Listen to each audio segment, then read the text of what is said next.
শয়তানকে শৃঙ্খল দিয়ে বেঁধে ফেলা হয়, শিকল দিয়ে শয়তানরা বান্ধা হয়ে যায়। এই হাদিসটা যখনই শোনাই বিভিন্ন জায়গায়, লোকেরা বিভিন্ন জায়গায় প্রশ্ন করে, হুজুর কোন তো যে শয়তানরে বান্ধা হয়, কিন্তু রমজান মাস হতো লোকেরা মদ খায়, মিথ্যা কথা কয়, তাহলে শয়তান বান্ধা থাকলো কেমনে? আমি বলি দেখেন, এরও ব্যাখ্যা আছে। এর ব্যাখ্যা হলো এই, কোন কোন ঘড়ি আছে একবার চাবি দিলে 6 মাস চলে, আর একবার চাবি দিলে 2 বছর চলে, আবার চাবি দিলে লাইফ চলে যায়, এরকমের ঘড়িও আছে। কোন কোন মানুষের শয়তানে এমন চাবি দিছে যে চাবিতে 6 মাস চলে, কোনটায় 10 মাস চলে, কোনটায় বছর চলে।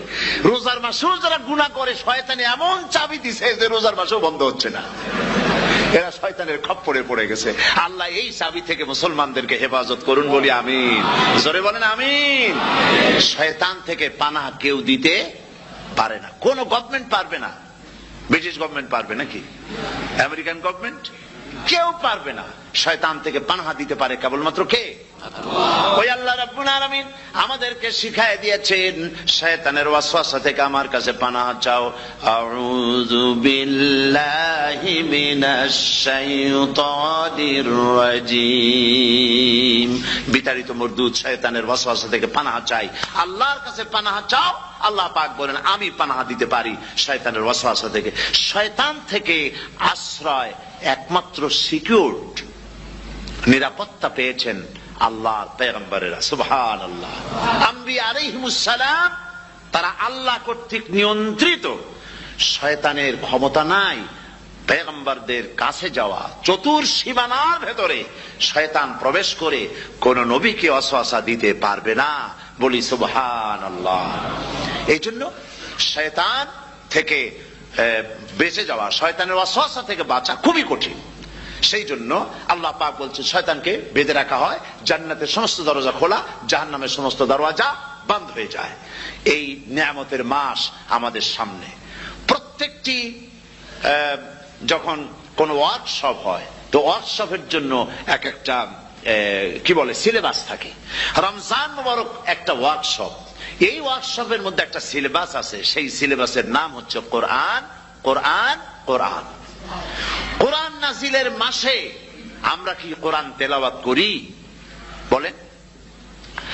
রোজা হচ্ছে, হাদিস শরীফের মধ্যে বলা হয়েছে আস-সাওমু জুন্নাহ, রোজা হচ্ছে ঢাল। রোজা কি কন্ত? ঢাল। বোঝেন তো ঢাল কি? প্রোটেক্টর। আপনি জিহাদের ময়দানে, যুদ্ধের ময়দানে নিরাপত্তার জন্য, বাইরের থেকে আক্রমণকে ফিরাবার জন্য কি ব্যবহার করেন? ঢাল ব্যবহার করেন। রোজা হচ্ছে ঢাল, শয়তানের সমস্ত আক্রমণ থেকে বাঁচার জন্য রোজা হচ্ছে ঢাল।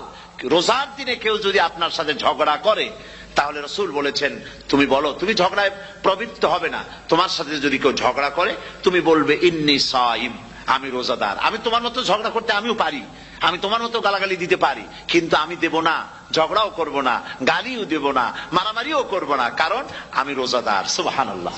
রোজা আপনাকে গুনাহ থেকে বাঁচায় দেবে। দেখেন রোজা কিভাবে গুনাহ থেকে বাঁচায়। মিথ্যেবাদী, মিথ্যেবাদী সারাক্ষণ মিথ্যে কথা বলে, কিন্তু রোজার মাস আসছে। এখন মিথ্যাবাদী যারা, তাদের ঘনিষ্ঠ লোকদের কাছে শুনেছি যে তারা বলে, যদি কোনো লোক দিনের বেলা আইসা যায় আর এমন কথা, যে কথা বলতে গেলে মিথ্যা বলা ছাড়া উপায় নাই তার জন্য, সে তখন বলে ভাই তুমি তো অসময় আসছো, এখন আমি খুব ব্যস্ত, আই এম ভেরি বিজি, তুমি রাত্রে আসো। কথা বুঝতে পেরেছেন তো? রোজা হচ্ছে কি? রোজাটা কি বলে? ঢাল। কোন মেয়ে লোকের দিকে চোখ পড়লো, আহা আমি তো রোজাদার, চোখকে সাথে সাথে নিচে নামায় ফেললো। গানের আওয়াজ আসলো, আমি তো রোজাদার, সে গানটা শুনলো না। কাজী সমস্ত গুনাহ থেকে বাঁচার জন্য রোজা একটা বিরাট হাতিয়ার। সুবহানাল্লাহ। এই মাসে আল্লাহ রাব্বুল আলামিন এই মাসটা, এই রোজাটা কেন দিয়েছেন? লাআল্লাকুম তাত্তাকুন, ইয়া আইয়ুহাল্লাযীনা আমানু কুতিবা আলাইকুমুস সিয়ামু কামা কুতিবা আলাল্লাযীনা মিন ক্বাবলিকুম লাআল্লাকুম তাত্তাকুন। হে বিশ্বাসীরা, তোমরা যারা ঈমান এনেছো, শোনো, আমি রোজাকে তোমাদের জন্য ফরজ করেছি, যেমন করে ফরজ করেছিলাম তোমাদের পূর্বপুরুষদের উপরে। রোজা শুধু আমাদের উপরে ফরজ হয়েছে তা না, আমাদের আগে যারা যেসব নবীরা আসছিলেন তাদের উপর রোজা কি ছিল? ফরজ ছিল। সুতরাং এই রোজা তোমাদের উপরে ফরজ, এই জন্য লাআল্লাকুম তাত্তাকুন, যাতে করে তোমরা কি হতে পারো? পরেজগার হতে পারো। কি হতে পারো? পরেজগার, মুত্তাকি হতে পারো, আল্লাহকে ভয় করতে পারো।